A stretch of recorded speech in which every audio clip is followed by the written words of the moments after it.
한 주간 동안 그리스도 안에서 정말 많은 감사들을 꼭 찾아내시기를 부탁을 드립니다.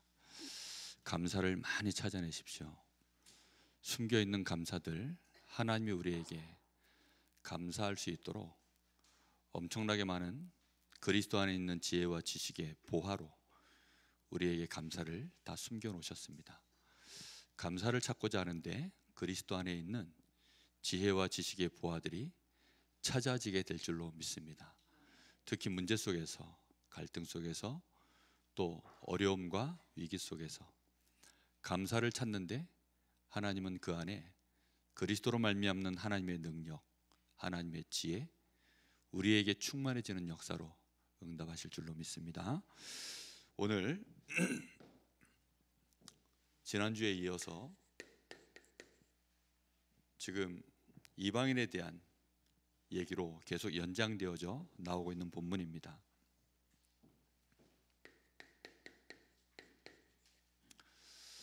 우리가 복음 안에서 원네스가 되어지려고 하면 우리 자신이 먼저 그 안에서 행해야만, 그리고 그 안에서 뿌리가 내려지고 세움을 입어서 감사할 수 있는 이유가, 비밀이 같아지게 될 때 자연스럽게 와지는 응답이 원네스인 거죠. 하나님은 우리가 복음 안에서 하나 되기를 원하고 계십니다. 하나가 될 때,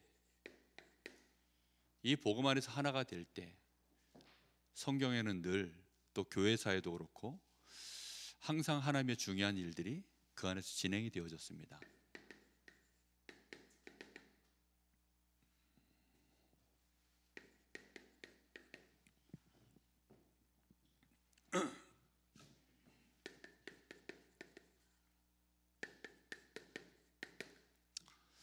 사탄, 마귀. 사탄이라는 이름은 대적하는 자, 이런 뜻이 있다고 했죠. 마귀라고 하는 뜻은 이간질시키는 자, 분리시키는 자. 이게 사탄, 마귀의 이름 뜻입니다. 그러니까 이런 일을 행하는 거죠. 마귀는, 그래서 이 마귀도 자신들의 원네스를 계획하고 있습니다. 자신들의 원네스를 이루기 위하여 가장 중요한 복음 안에서의 원네스를 먼저 깨버려야 되는 거죠.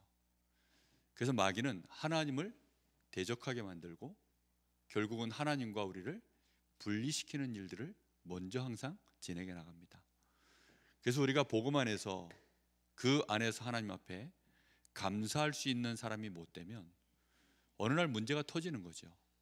창세기 3장 문제를 감사라고 하는 비밀로 우리가 잘 풀어보면, 선악을 알게 하는 나무의 열매가 그들이 볼 때 마귀에게 벌써 딱 시험이 든 상태에서, 미혹이 된 상태에서 선악과를 보니까 지혜롭게 할 만큼 탐스럽기도 하고 먹음직해 보였다라고 나와 있습니다. 그런데 창세기 2장 9절인가요? 거기에 보면 하나님이 동산에 많은 열매들을, 실과들을 이렇게 하나님이 지으셨는데 그것들도 보면 보기에 아름답고 먹음직스럽게 그렇게 만들었다고 되어져 있습니다. 그러니까 하나님은 이미 우리에게 충분히 먹음직하고 아름다운 열매들을 우리 앞에 가득 주셨어요. 그런데 지금 마귀한테 딱 미혹을 당하고 나서 보니까 있는 그것들은 다 뒤로 제끼고 이걸로 충분하지 않은 거죠. 그래서 선악과가 이제 그들의 욕심 속에 들어와 버린 겁니다. 마귀는 창세기 3장 1절에서 이 6절 문제를 보면 여기에서 원네스가 깨져버리는 거예요. 일단 누구랑 깨졌죠? 하나님과 아담 하와 사이에 원네스가 깨져버렸습니다. 하나님과의 관계가 무너지면 사람과의 관계는 순식간입니다. 하나님의 언약을 우리가 놓쳐버리는 순간 하나님과 우리 관계가 끊어지는 거예요. 우리는 인격적으로 하나님과 우리 사이가 맺어져 가는 게 맞지만 정말 중요한 게 뭐냐면 약속입니다. 하나님의 언약, 하나님과 우리 사이에 주신 그 언약이에요. 그렇지만 그 언약이 내가 믿음으로 흔들릴 때에는 언젠가는 결국은 무너지죠. 더 중요한 것은 그래서 여호와를 경외하는 것입니다. 여호와를 경외하는 것이 모든 지혜와 지식에 그래서 뭐가 된다고요? 그게 근본인 거예요. 여호와를 경외함이 없는 상태에서는 어떤 지식을 알든 어떤 지혜를 얻든 결국은 근본적으로 결국은 어느 날 깨져도 깨지는 것입니다. 그 지혜와 지식을 우리가 놔버리고 결국은 세상 지식, 세상 경험, 내 생각, 그리로 결국은 마귀가 던져주는 대로 끌려갈 수밖에 없는 게 그게 우리의 상태인 겁니다. 우리는 창조주가 아니기 때문에 스스로 컨트롤을 못 해내요. 우리 스스로가 컨트롤이 안 됩니다. 어느 날 나이를 먹으면 연세 드신 분들은 아마 여기 있는 분들 대부분이 다 혈압약을 드실 거예요. 왜냐하면 혈압이 높아지니까. 그래서 제가 연세 있는 분들 만나면 한 번씩 여쭤봅니다. 혹시 혈압약 드십니까? 거의 10명 중에 7, 8명은 혈압약을 거의 드시더라고요. 왜 그걸 드시죠? 조절이 안 되니까요. 의사들이 말하는 딱 안정권에서 이렇게 잘 있으면 되는데 그게 마음대로 안 되잖아요. 그러다가 이제 더 몸이 안 좋아지면 호흡기를 꼽죠. 이제 중환자실로 가는 거죠. 그때는 이렇게 되어지는 일들이 우리 스스로가 그게 안 돼요. 결국은 우리 피조물들의 한계는 우리를 완벽하게 컨트롤할 수 있는, 우리를 완벽하게 축복할 수 있는 그 창조주이신 하나님과 내가 원네스 되어지는 데 안에서 모든 것이 진행되어져 가는 것입니다. 우리가 지금 추수감사절 마태복음 6장에 보면 예수님이 그런 말씀을 하십니다. 너희는 무엇을 먹을까 마실까? 그런 걱정하지 마라. 그런 것은 이방인들이 다 걱정하는 것이다. 하늘에 나는 새를 봐라. 또 들에 핀 저 백합화를 봐라. 저 들풀을 봐라. 하나님이 어떻게 하신다고요? 다 먹이신다. 걔네들이 그런데 창고에 쌌더냐? 아니지 않냐. 저 들꽃 하나 백합화 하나 솔로몬이 온 일생을 노력해서 그가 쌓은 그 아름다움보다 하나님이 더 영화롭게 하시지 않더냐. 근데 하나님과 이 지금 하늘에 나는 새들, 들에 있는 이 풀들 관계가 무슨 관계죠? 창조주와 피조물의 관계인데 일방적으로 창조주이신 하나님이 어떻게 하시는 거죠? 돌보시는 거죠. 그죠? 일방적으로 돌보시는 겁니다. 창조주와 피조물 사이에도 하나님이 그만큼 책임지시고 하시는데 하물며 너희일까 보냐. 이제 이렇게 말씀하시는 겁니다. 우리는 하나님의 형상입니다. 그래서 하나님의 형상으로서 하나님을 경외함이 우리의 모든 것의 시작이에요. 근데 마귀는 그걸 대적하게 만듭니다. 부모 자식 관계가 깨지는 것이 언제죠? 엄마 아빠에 대해서 실망할 때입니다. 부모님에 대한 경외함이 사라지는 날, 이제 친구가 더 커 보이고 세상이 더 커 보이는 날, 그때부터 이제 반항이 시작되어져요. 그걸 사춘기라고 하는데 사춘기는 반드시 옵니다. 언제 와도 오는데 우리가 영적인 사춘기, 태어날 때부터 이미 사실은 우리는 죽을 사자로 사춘기인데 이미 우리는 그렇게 시작이 되어졌어요. 진짜 마귀가 그거 깨놓고 나니까 아담과 하와도 같이 다 무너지는 것입니다. 보십시오. 창세기 6장 문제를 보세요. 6장 1절에서부터 20절에 보면 그 앞에 창세기 5장에는 이 아담과 이 셋의 그 뒤에 이제 계보를 따라 낳고 언약의 후손들이 계속 옵니다. 정말 읽어보면 지루하기 짝이 없어요. 별게 없습니다, 진짜.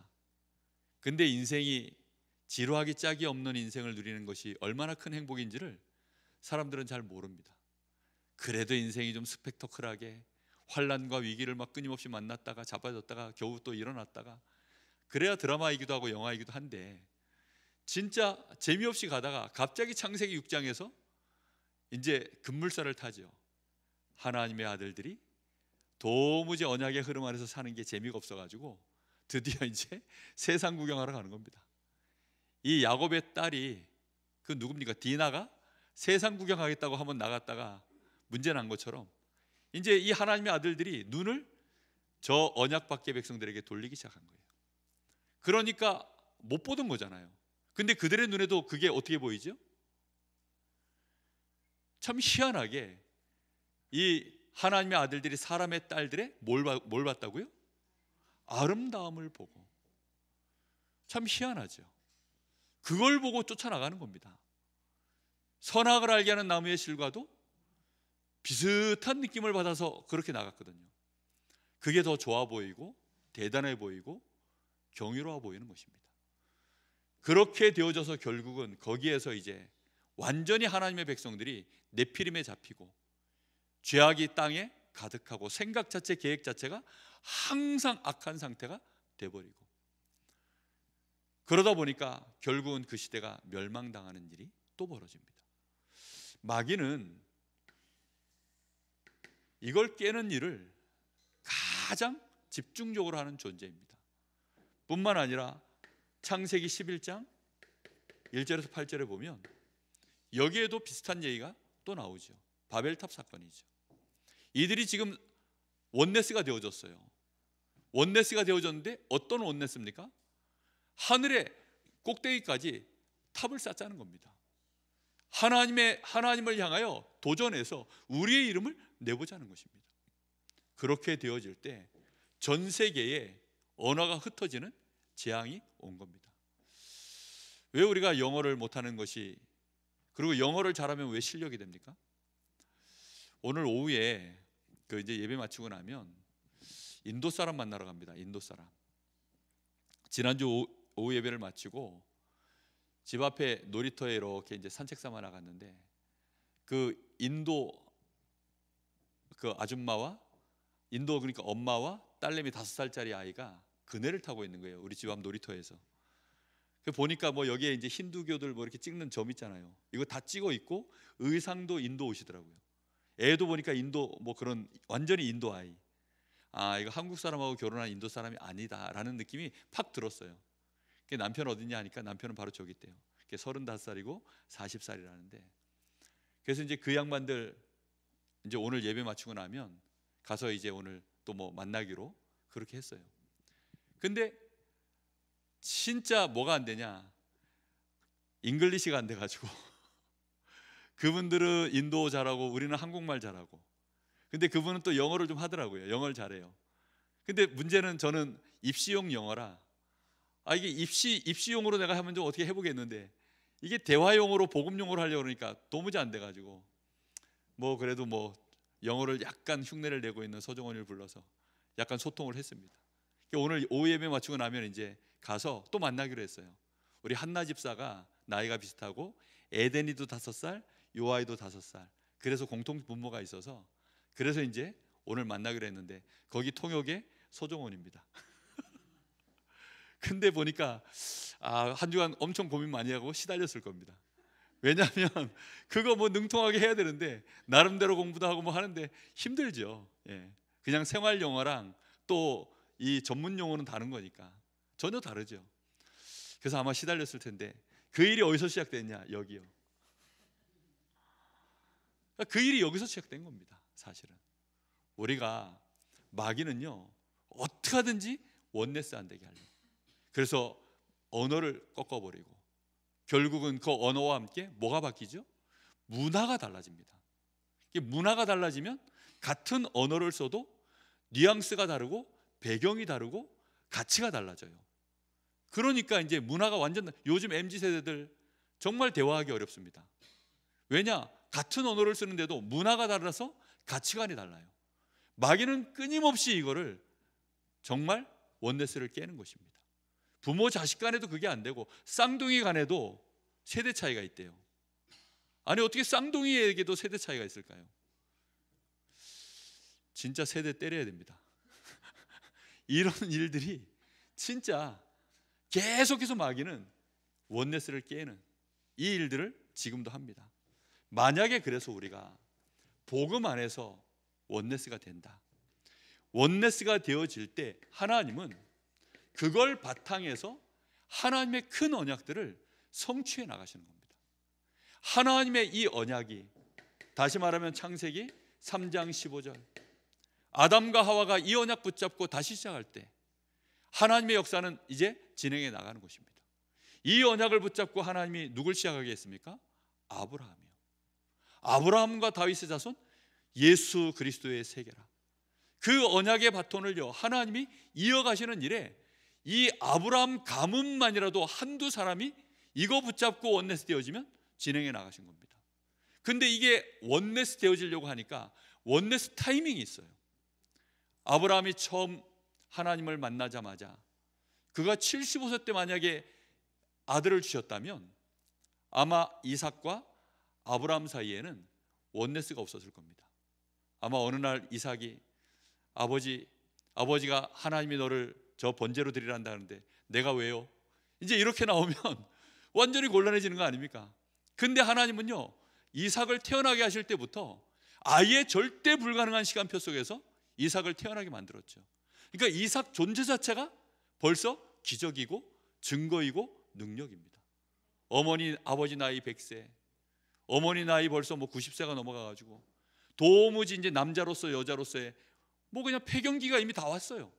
그런 상태에서 어떻게 애를 낳습니까? 어느 날 이삭이 물어보겠죠. 아버지는 왜 할배예요? 어머니는 왜 할머니요? 이렇게 이제 물어볼 거 아닙니까? 아니 다른 집은 보니까 엄마 아빠가 다 젊던데 어느 날 초등학교 입학을 했는데 우리 엄마 아빠는 막 60, 70대 가지고 오시면 우리 엄마 아빠는 왜 이렇지? 아마 이삭이 물어봤을 거 아닙니까? 그런데 그게 하나님이 그때보다 이제 얘기해 주겠죠. 도무지 낳을 수 없는데 하나님이 이렇게 해서 낳게 하셨다. 솔직히 우리도 안 믿었다. 그래가지고 1년 전에 너 태어날 때 우리가 천사를 보내서 하나님이 내년 이맘때라고 했을 때 우리도 안 믿어져가지고 다 웃다가 들켜가지고 혼났다.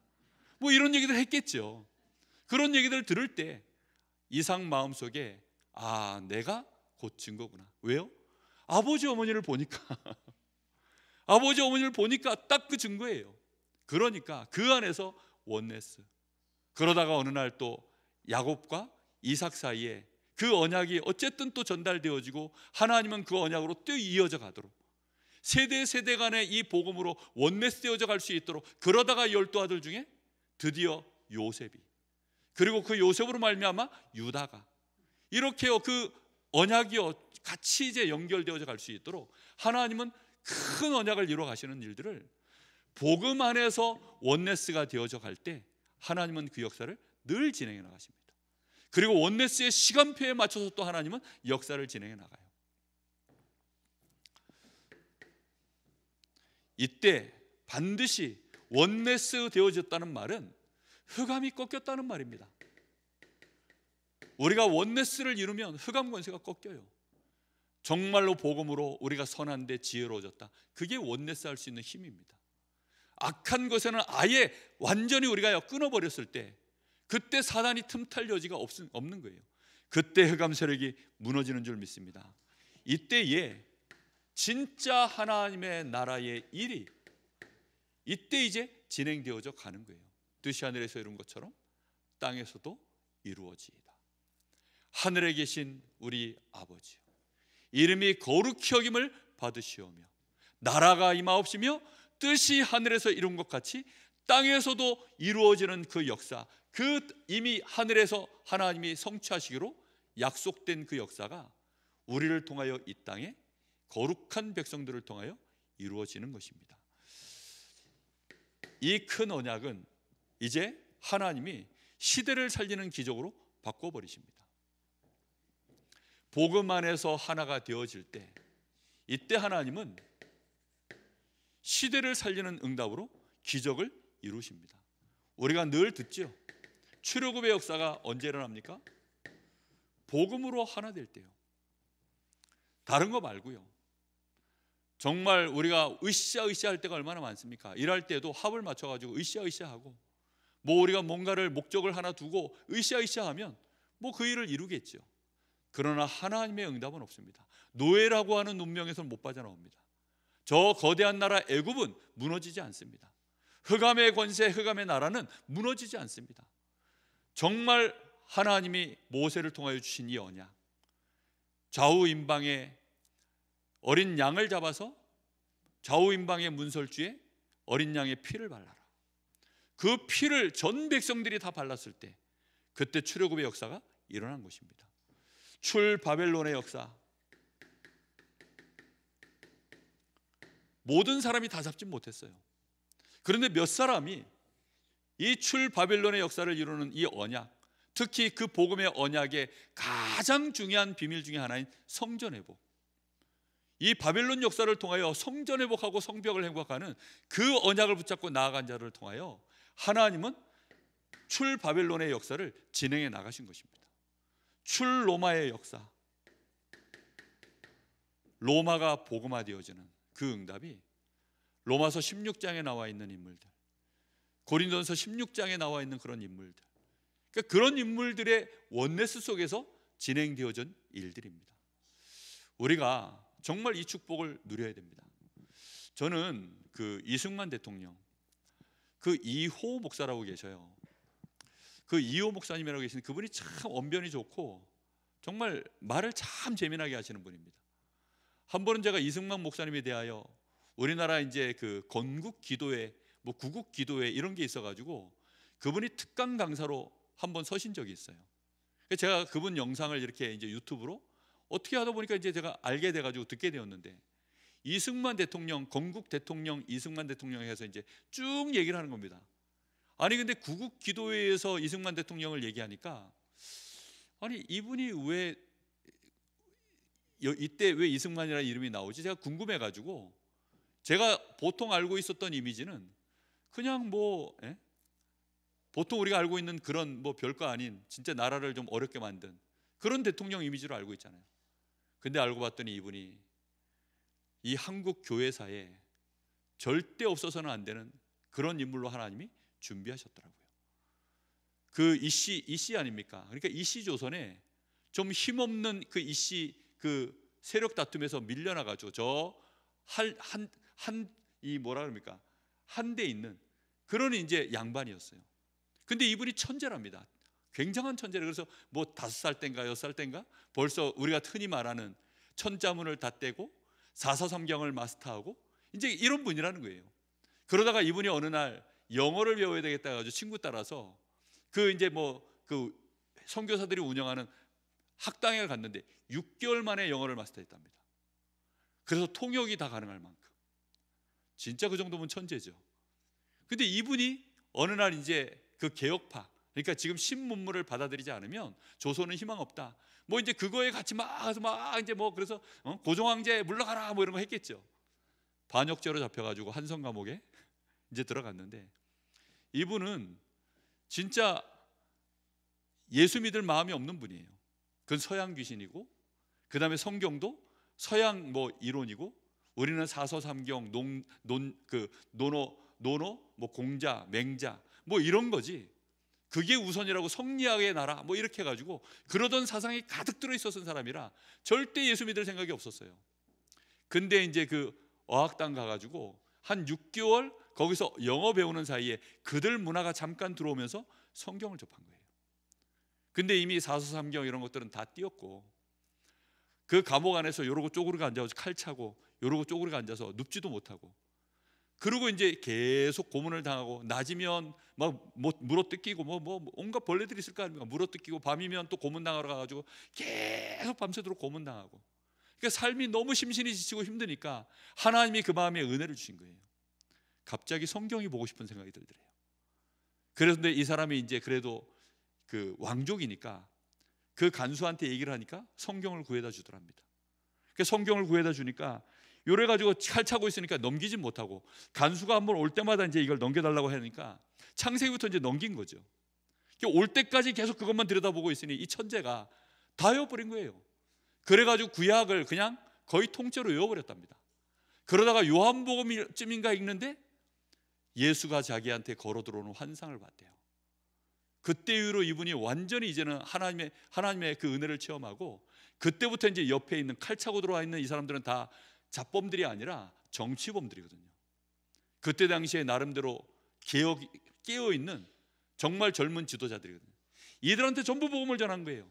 나중에는 이제 이분이 조금 이제 자유로워지니까 그때는 포럼을 했대요. 성경을 같이 읽으면서 사서삼경과 이사야서를 비교해 보자 이러면서 야, 443경 좀 아니지 않냐? 이사야서 이게 진짜 하나님 말씀이지 않냐? 이렇게 해가지고요, 그 젊은 지도자들이요, 복음 안에서 원네스가 돼버린 거예요. 이렇게 해서 우리나라의 국회가 시작되어질 때 그 국회의원들 중에 정말 많은 절대 다수가 기독교인들이었어요. 우리나라의 이 독립운동의 그 지도자의 앞에 서 있었던 사람들이 생각보다 이 안창호나 뭐 서재필 이런 사람들이 다 기독교인들이거든요. 어떻게 해서 그분들이 다 기독교인? 다 이승만이 전도했어요.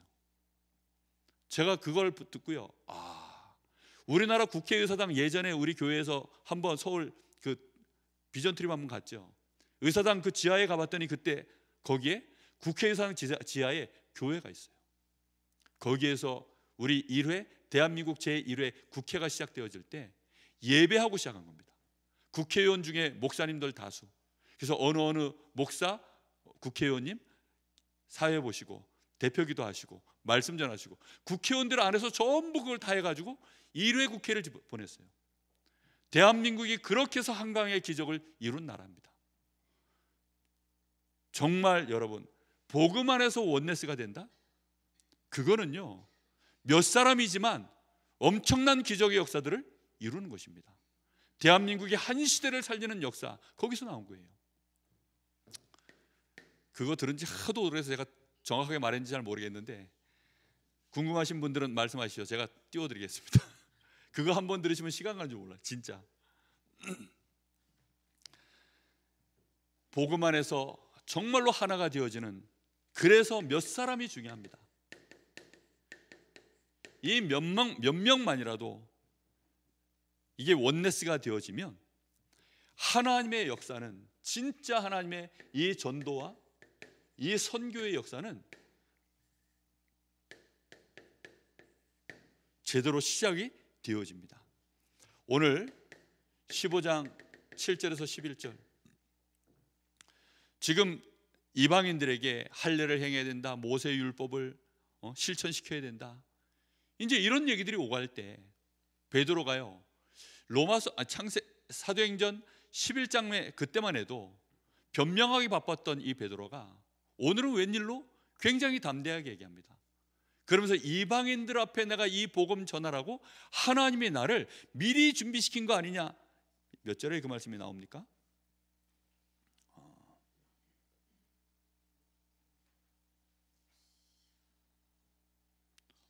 7절입니다. 오래전부터 너희 가운데서 나를 택하셨다. 원래 베드로는 어떤 사람이었죠? 제가요? 이런 사람이었습니다. 아니, 이방인들에게 가서 복음 전하라 하니까 제가요? 가서 복음 전하고 그들과 식사하고 나면 유대인으로서 당할 후폭풍을 베드로가 어느 정도 낌새를 챈 것 같아요. 그래 놓으니까 그 두려워한 일이 벌어질까 봐 웬만하면 안 하고 싶고, 실제 또 유대인으로서 그게 안 맞다라고 생각했기 때문에 그랬던 베드로가요, 이제 하나님의 역사가 진행되어지는 내용들을 보면서 하나님이 이 일에 나도 오래전에 준비시킨 사람이 나구나, 이렇게 고백을 하는 것입니다. 아니, 제1사도인 베드로가 그렇게 고백을 하니까 그때 이제 이 유대인들이요, 아무 말을 못하고 다 잠잠히 있을 그때에 이 바울과 바나바가 일어나서 실제 이방인들 가운데 하나님이 어떤 역사를 이루셨는지를 쫙 또 포럼을 하니까 그때 야고보가 일어나 가지고 다시 한번 또 얘기하는 거죠. 이 바울과 이 야고보, 이런 인물들이 일어나서 함께 복음 안에서 원네스 되어지는 응답들을 얘기합니다. 자, 여기 보면 17절에 보니까 이렇게 얘기합니다. 아예 구약의 선지자들을 통하여서 하나님이 우리에게 미리 이렇게 말씀하셨지 않냐. 이는 그 남은 사람들과 내 이름으로 일컫는 모든 이방인들로 주를 찾게 하려 함이라 하셨으니, 즉 예로부터 이것을 알게 하시는 주의 말씀함과 같으니라. 그러므로 내 의견에는 이방인 중에서 하나님께로 돌아오는 자들을 뭐 하지 말라고요? 괴롭히지 말라는 겁니다. 그런 것들로 괴롭게 하지 말라는 것입니다. 율법을 지키는 일, 할례를 행하는 일, 그게 무슨 일이라고요? 괴롭게 하는 일이다라고 얘기를 하고 있어요. 그러면 유대인들에게는 그게 편한 일일까요? 사실 유대인들도 쉽지 않은 일입니다. 율법을 다 지켜낼 수가 없는 일이죠.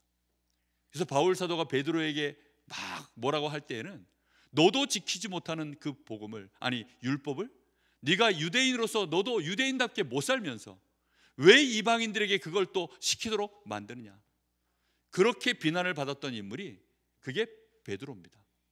그랬는데 하나님이 이 중요한 시간표에, 그래서 결국은 이 사람들이 예수 믿는 것만으로 이들도 우리와 똑같이 하나이다 라고 그렇게 결론을 딱 내려버린 것입니다. 다만 이들이 우상 섬기는 거, 이런 것들은 이제 그만한 게 맞죠. 오직 예수만으로 우리가 다 같이 하나이다. 진짜 원네스의 이 언약을 제대로 회복한 것입니다. 그리스도 안에서 우리 성도들이 하나 됐음을 믿습니다. 우리는 그 안에서 감사함으로 우리의 여정을 가는 겁니다. 자, 전도 선교는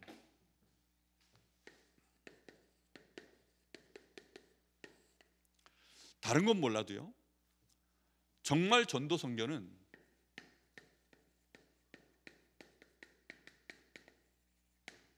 원네스의 사역입니다. 당장 한번 보십시오. 성삼위 하나님, 우리가 이 전도와 선교를 놓고 성삼위 하나님을 설명할 때, 성삼위 하나님에 대하여 우리가 설명할 때 우리는 전도 선교를 강조하다 보니까 이렇게 설명하는 거거든요.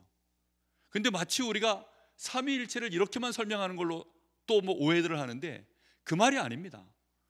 전도와 선교를 위하여 하나님이 어떻게 역사해 나가시는지 성삼위 하나님을 설명한 것뿐이에요. 성부 하나님은 뭐 하십니까? 우리를 위하여 그리스도에 대한 구원의 약속을 계획하셨죠. 성자이신 예수는 그리스도로 이 땅에 오셔서 구원의 길을 완성해 내셨죠. 성령 하나님은 무슨 일 하십니까? 우리를 위하여 완벽하게 주님이 그리스도의 일을 완성하고 구원의 길을 열어놓으셨는데 우리의 힘으로는 그 구원의 길을 압니까 모릅니까? 몰라요. 생명의 빛으로 오셨는데 우리가 그 빛을 봅니까 못 봅니까? 못 봐요. 우리는 눈뜬 장님이라. 요한복음 9장에 나오는 것처럼 태어날 때부터 장님된 자, 그 사람은요 뭐 눈을 뜨고 있든 감고 있든 태양빛을 본 적이 없어요. 영적으로 죽은 자요 흑암 속에 있기 때문에 빛이 있는 줄도 모릅니다. 우리에게 어마어마한 주님 성부 성자께서 구원의 길을 계획하시고 완성해 놓으셨는데도 우리가 그 빛을 받아들일 수 있는 것은 오직 누구로 말미암아 되어집니까? 성령 하나님의 사역으로만 되어지는 일입니다. 그래서 성부, 성자, 성령, 성삼위 하나님의 원네스의 사역이 전도와 선교의 사역이에요. 우리 주님은 이 일을 위하여 마가의 다락방에 완전히 원네스의 역사를 이루셨습니다. 여기에 보면 12사도가 나오죠. 그리고 여기에는 70인 평신도들도 나옵니다. 그러니까 이름 없는 제자들, 평신도들이 나오고, 그리고 여기에는 또 누가 모이죠? 여자들도 또 모여듭니다. 근데 이들이 오로지 마음을 같이하여 완전히 원네스 되어져서 감람산에서 그 40일의 하나님 나라의 일을 듣고 성령의 충만함을 받으라, 예루살렘 떠나지 말고 기다리라고 하신 그 말씀 그대로 하나가 되어져서 기도하던 자리가 바로 이 자리입니다. 여기에 오순절 날 15나라를 향하여 복음의 역사가 시작되어지는 응답이 시작된 줄 믿습니다. 우리는 이 눈을 반드시 떠야 돼요. 이 눈을 뜨는 게 얼마나 중요한지 모릅니다. 여러분, 정말 여러분의 현장에서, 여러분의 각 구역에서, 또 여러분의 가지고 있는 그 가정에서 여러분 원네스의 축복을 누리면 그때부터 하나님은 희한하게도 전도와 선교를 위한 축복의 응답의 문들을 여실 줄 믿습니다. 여러분, 이 은혜를 우리가 확인해야 돼요. 보세요. 안디옥 교회 사도행전 13장 1절에서 3절, 이 안디옥 교회가 선교팀을 파송할 때 어떻게 구성이 되어집니까? 5인 1조인데 정말 안디옥 교회 전체가 원네스 되었다는 증거가 그 안에 나와요. 거기에 보면 바나바를 세우고, 그 다음에 니게르라고 하는 시몬을 세우고, 그 다음에 구레네 사람 또 한 사람을 세우고, 그리고 헤롯의 젖동생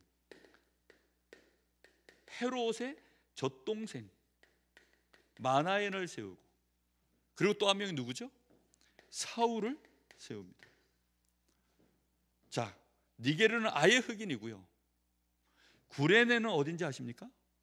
이게 북아프리카 그 지역 중에 한 나라예요. 한 지역입니다. 그 북아프리카 거기에 누가 살죠? 다 흑인들 사는 곳이에요. 그러니까 여기는 아예 니게르라고 하는, 여기는 아예 그냥 흑인이고, 아예 이름을 대놓고 얘기했고요. 출신 자체가 또 흑인 지역의 사람, 흑인이겠죠. 바나바는 이해가 되는데 헤롯의 젖동생, 헤롯이 무슨 일 했죠? 사도행전 12장을 기억하십니까? 야고보가 순교를 당하고, 그리고 베드로도 잡아 죽이겠다고 했었던 바로 그 헤롯의 뭐라고요? 젖동생이라고요. 무슨 말이죠? 같이 젖을 먹고 자란 거예요. 같은 유모에게서, 한 유모에게서 같이 젖을 먹고 자란 동생인 거예요. 친동생인지는 모르겠어요. 그런데 헤롯과 같이 어렸을 때부터 같은 귀족이거나 왕족이겠죠.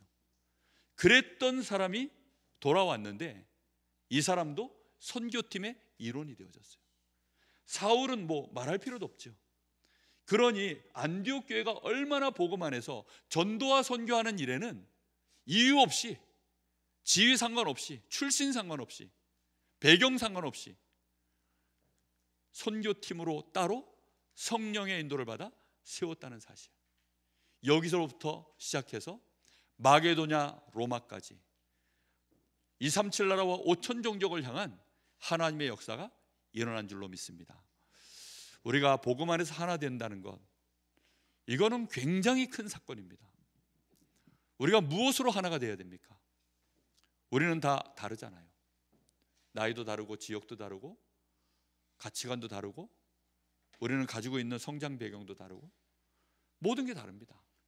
그럼 무엇으로 우리가 하나가 될 수 있을까요? 강릉 세계로 교회라고 하는 이름으로 가능할까요? 저는 그걸로 안 된다고 생각합니다. 그거 이전에 우리가 예수를 주로 받았으니 그 안에서 행하여, 그 안에서 뿌리를 박아, 그 안에서 세움을 입었을 때만 그 우리 안에 감사가 같이 통할 때 그 안에서 원네스가 진짜 일어나는 줄로 믿습니다. 이런 은혜가 지금 이제 연말이 되어져 가고 있습니다. 그리고 연말이 되어지면서 사실 우리 김유신 목사가 다음 주면 이제 저희 교회에서 예배가 마지막 시간입니다. 다음 주 오후 예배를 김유신 목사가 이제 오후 예배 인도를 할 텐데요. 정말 여러분 한 주간 많이 기도해 주시기 바랍니다. 귀중한 일꾼입니다. 어디로 가든지 어디에 있든지 복음 안에서 우리가 본 바와 같이 충성된 일꾼으로 하나님 옆에 훈련받았고, 귀하게 하나님이 세우셔서 더 큰 하나님의 나라의 일에 필요한 부분에 쓰시려고 하나님이 잠깐 우리하고 분리시키는 것뿐입니다.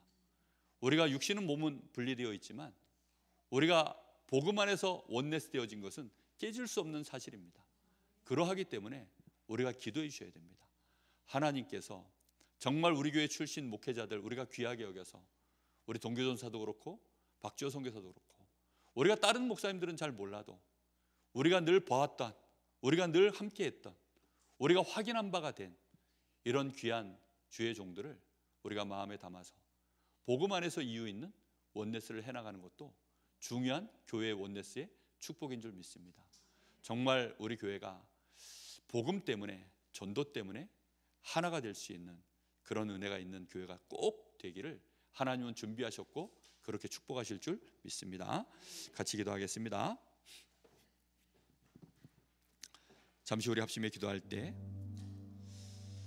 그리스도 안에는 모든 지혜와 지식의 보화가 감추어져 있습니다. 우리가 그 안에서 행하면 반드시 감사함이 넘치도록 하나님은 우리의 뿌리를 내리게 하시고 우리를 세워 가십니다.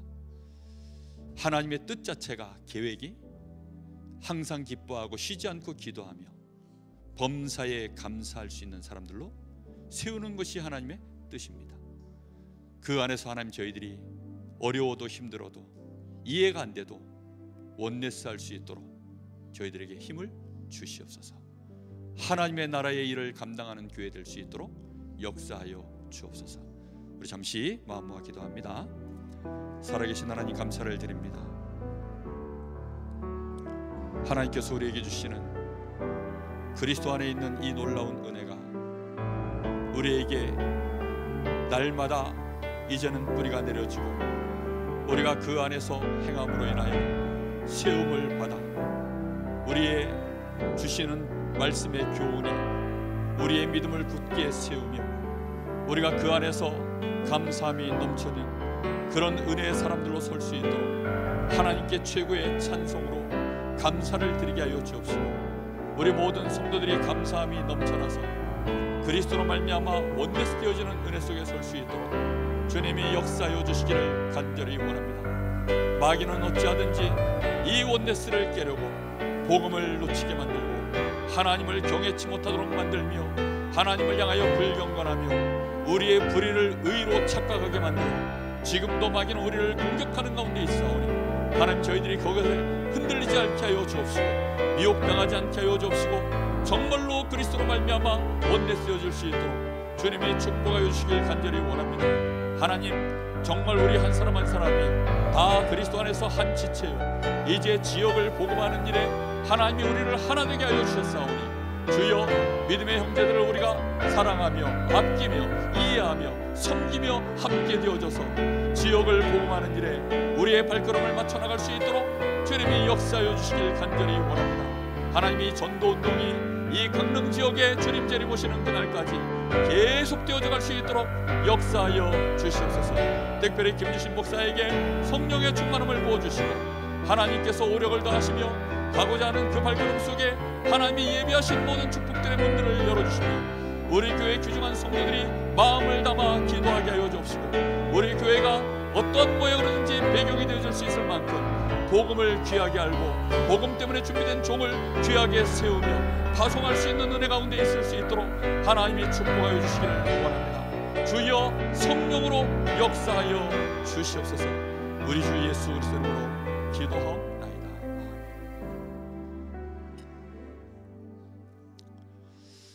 하나님 은혜를 감사드립니다. 오늘 이 귀하고 복된 감사의 날을 저희들에게 주셔서 저희들이 하나님 앞에 그리스도로 말미암아 우리가 그 안에 있게 하심으로 인하여 이제 그 안에 있는 지혜와 지식의 보화를 저희들이 우리의 삶 속에서 날마다 발견함으로 감사함 넘칠 수 있도록 우리를 이미 그리스도 안에 있게 하신 하나님 참 감사를 드립니다. 그리스도 안에서 감사를 찾아내는 한 주간 되게 하옵소서. 이 감사함이 넘쳐나도록 일평생 그리스도 안에서 감사함을 찾아내는 우리 성도들 되어지게 하여 주옵소서.